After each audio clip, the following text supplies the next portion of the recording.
Hi, and welcome to another exciting pirate news for all you folks out there. With you tonight, of course, is your wonderful quartermaster. And we have the one and only Malt.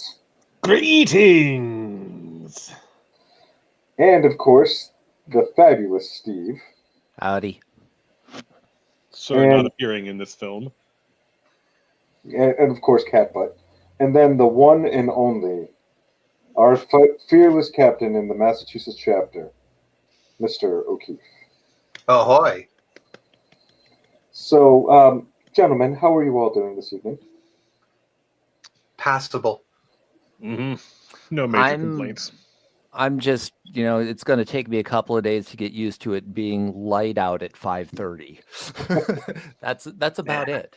Good things, though. Good things. Things are seeming to get warm this week, and finally everything's melting and thawing, and you can see how bad the plows did. Mm-hmm. Yeah. You But- can see the potholes in the road first. Yeah. But that being said, we have a couple stuff going on locally. Mr. O'Keefe, could you share that with us?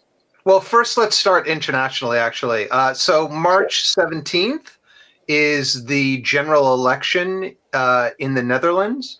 And we want to give a shout out to all of our fellow pirates over in the Dutch Pirate Party, and urge that if you live in the Netherlands or are otherwise a Netherlands voter, or you know someone in the Netherlands, please urge them to vote pirate.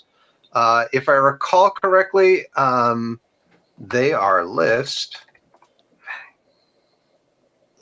Where are they? They are list 19. And so we hope that you will vote pirate. They need less than 1% to get someone in the parliament there. And the more votes they get, the better off they'll do. And we'll put a link in the description where how you can find out more and help them. And so definitely let's show some love for our people over there, because you know that we're trying to do some good changes here. Mm-hmm. That being said, I do apologize, Mr. O'Keefe. We did say we were going to do No that worries. first. But there are some things that we're doing locally that are showing some promise. Yesterday, yesterday Malt and I met with some other pirates in Massachusetts to have a community organizing meeting. One of the things that came out of that is we really need more such meetings. So all of the meeting notes are up at our wiki at masspirates.org/wiki. And you can look for the meeting page and it'll be there. We have a bunch of interesting ideas. Malt, do you want to talk about some of the cool things we talked about? I know I was really proud of one idea, and then I didn't write it down, and now I don't remember what it was. I know you suggested the idea of a custom pirate-themed D&D dice. Yes, I am a freak. Hello, hi Tim. I buy a lot of dice on wholesaler sites, and I've developed honestly kind of like a decent relationship with a handful of the manufacturers. And so I'm talking to them about doing a print run of dice with like little pirate flag inclusions in the middle. I think that would be neat. I would love to see that. I know I would certainly get some of those. And we have a bunch of other ideas, in terms of social media presence as well as organizing locally.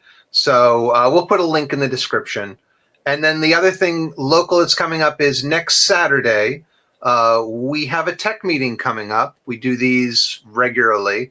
And we're looking to, we have masspirates.tv. So we're looking to turn that into a peer-to-peer site where you can find our videos not just on YouTube, for example, but where they're available over PeerTube and things like that, as well as some of the other work that we've done at cctv.masspirates.org and things like that. So we hope if you're interested in helping us with that, please come. We'll put a link in the description for how you can sign up. And of course, it's going to be virtual since we're still in the middle of a pandemic. Woohoo! Face Get painting. the vaccination, folks. The idea I had that I was super excited about was doing face painting, and then when the parents are hanging around, we talk to them about politics. That is a good idea for parents and for kids and adults. That being said, some developments in Worcester over police surveillance. Yeah. So for the past few years, Worcester has been spending money on this program called Shot Spotter, which is a set of microphones located in some parts of downtown that the idea is they detect gunshots, but really what they detect is engines backfiring most of the time. So in December, without permission from the rest of the city, the Worcester police chief signed a contract with ShotSpotter to expand access and start paying for something called ShotSpotter Connect, which is a predictive policing AI that basically what it does is it takes in a bunch of random gibberish data, including the phases of the moon and yeah, seriously. And it basically tells police to go into these neighborhoods and just like walk around. The problem being, shouldn't they be doing that anyways? Just walk around. Yeah, it's like, okay, so what were you numbskulls doing before then? Like, not your jobs apparently, because you need a computer program to tell you how to do them. All right, fine, just admit it. But basically, the neighborhoods it tells the cops to go into are the ones that have the most data in the form of like police interactions. So what you're going to get is a spiral effect where you tell the computer program we had 5 police interactions in this one neighborhood, and the next day it says, well, yesterday you had 5 interactions, so you need to go back into that neighborhood. And just putting police in the neighborhood generates the data that justifies putting the police in the neighborhoods, because we know when police go into minority neighborhoods, they arrest, they harass, they like code enforce to basically act as like one of the first waves of gentrification. So yeah, the police didn't have permission. There was a number of public meetings where people called in with complaints, and Kate Toomey, the councilwoman, did not answer any of them. She didn't, like, she promised that they were going to like take all of the questions and then send them to the ShotSpotter company and then post the answers after the meeting. That never happened. She lied out her ass, and she knew she was lying when she said it. The police, Kate Toomey, the Public Security Council, has been dishonest the entire time, every step of the way. This has been dishonest. The police union has been rallying their like weird racist like neighborhood watch committees to like call in and accuse the people opposing this of being members of Clark University. Clark University? Yeah, the Worcester Police Union believes that all of the anti-police sentiment is being artificially created by a bunch of apparently Clark University freshmen. Not WPI, not, I think, no, isn't there a Notre Dame there too? Oh God, I don't know. Well, you know, go what you mentioned earlier about full moons. I think there may be some, or about phases of the moon. There may be something to that. I looked into this. Oh, okay. There is one study that supports the thesis that some bipolar symptoms, bipolar 1, not bipolar 2, get worse during the full moon. But every other examination into the subject, including like reports for like institutional housing violence reports, police reports, hospitalizations, nah, there is no impact. Okay. So the what you know, what I was thinking of, we'll chalk that up to just like hearsay or whatever. Oh, there's like people who work in human services will absolutely tell you that it gets worse during a full moon. But like at this point, how much is that like a self-fulfilling philosophy? But Or selectively looking at the data. yeah, but ultimately, even if that were a factor, I mean, moon phases are pretty well known at this point. You don't necessarily need a lot of predictive artificial intelligence to incorporate that. You just need a lunar calendar. Yeah, Look up at the sky. The shot spotter presentation claimed that this information helped to randomly distribute the police across the city, and that that would like have a counter effect to the intensifying racist spiral that is inherent to these algorithms. And like I think they're lying out their asses. One thing they claimed is that they were audited by the New York University policing project, and that's true. They were audited in order to make sure that the ShotSpotter program was not being used to eavesdrop. They are misrepresenting the endorsement of the NYU policing project in order to sell an unrelated project or product. Like there's just dishonesty upon dishonesty upon dishonesty with this company. Yeah, and just like what you were saying about algorithmic bias, if folks are interested in reading a little bit more about that general subject, there's a book called Weapons of Math Destruction by an author named Kathy O'Neill. Some may know her as Math Babe. But she goes into several, industry-specific examples of where, the introduction of artificial intelligence can how it has makes decision making a black box, removes removes responsibility from people, and also, like you were saying, when you have algorithms that are trained on data that was created through biases, you've just taught the algorithm what a bias is.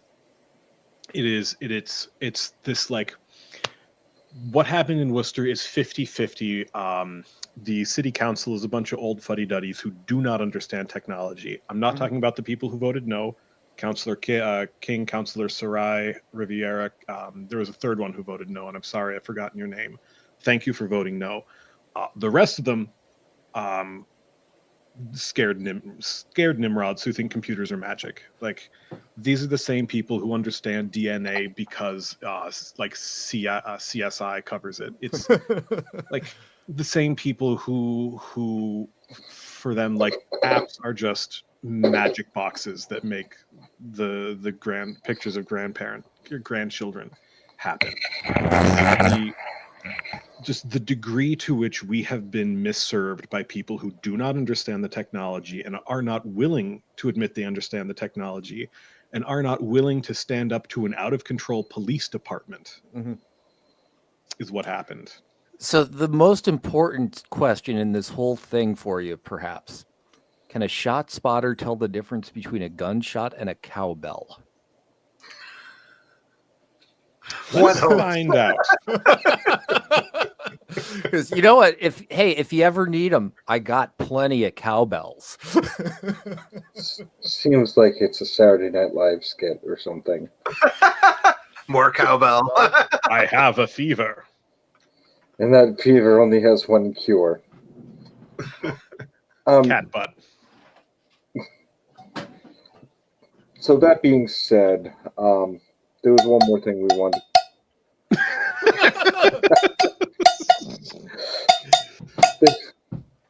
Oh no, we're gonna get a copyright takedown notice. Oh no. Yay, we're free. Yeah, they can't defund us. We don't do this for money. That's true. Yeah, could you send a car over to District 6? That being said, there was one more issue, or a couple more issues, but one more specifically I wanted to really cover tonight, which had to do with other things that generally go corrupt and bad, and specifically dealing with the FCC. Um, Jamie, you had the 4-on-1 on this one. Could you fill us in on it?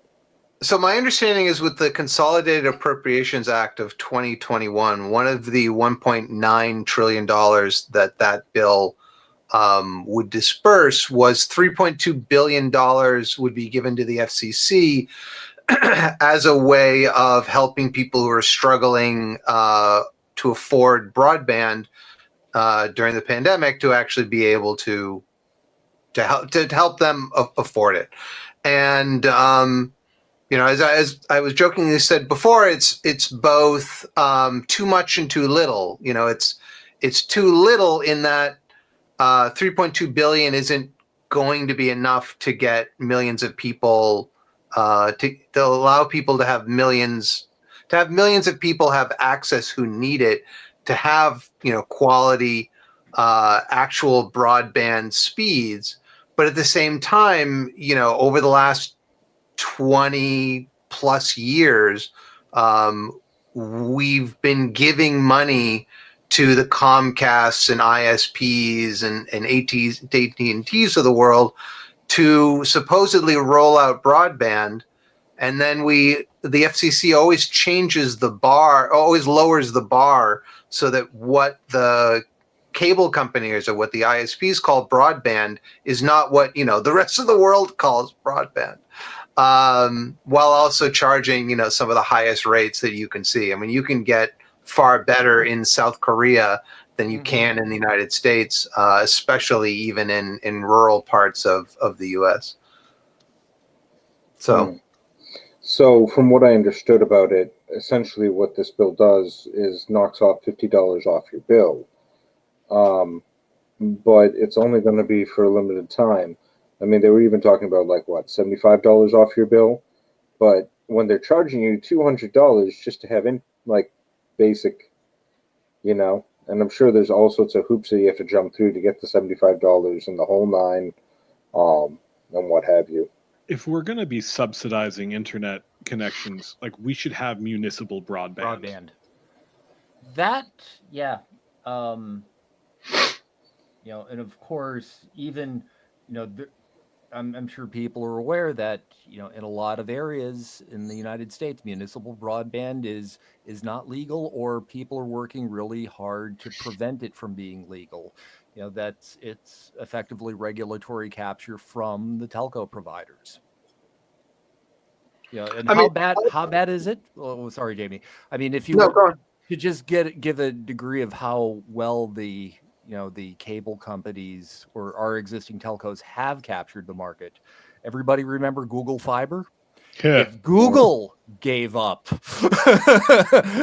Yeah. Yeah, I remember that. And Google was, and it was some of the fastest internet that could be, and they were just pushed right out. And that was Google. Of all these companies, Google was crushed like a sparrow egg between its thighs. Thighs of Comcast. Yeah, that was a janky Street Fighter reference for those of you who don't know. I sent you that fanfic in confidence.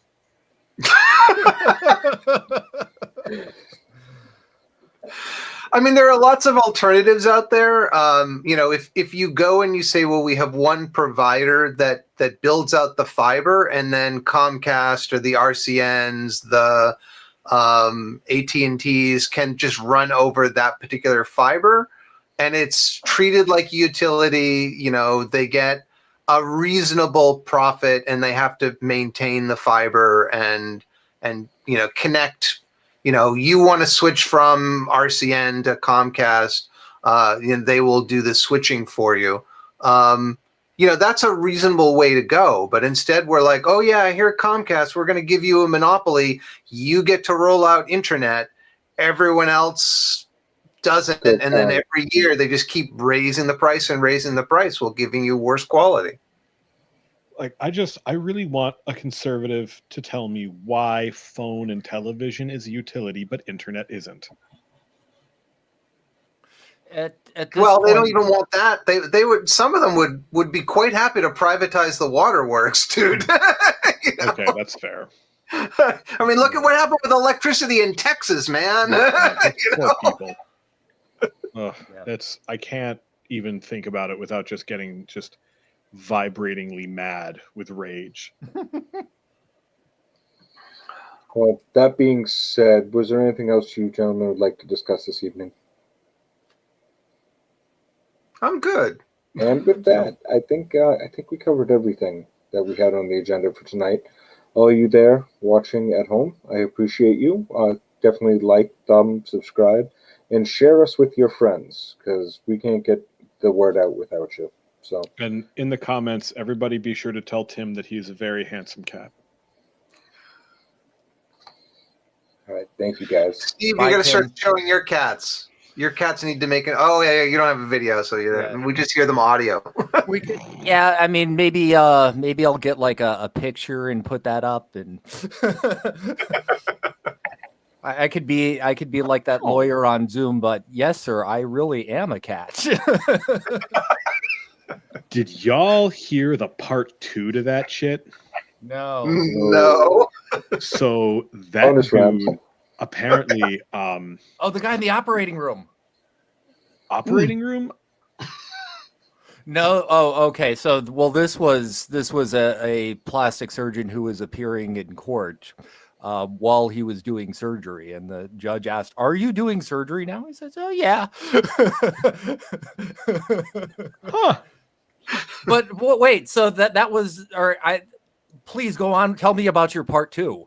Oh, so the lawyer cat, it turns out he got turned down by a woman and then proceeded to like harass her for selling spice back when it was legal, and she like got arrested. The DEA was involved. It was some nasty like vengeance shit. Mm-hmm. Wow. Yep. Mm. And thank you, folks, again for like, thumbs up, and subscribe. And definitely share us with your friends. It feeds the algorithm and all that. So we appreciate you. Until next time. Bye, folks. God damn it, Tim.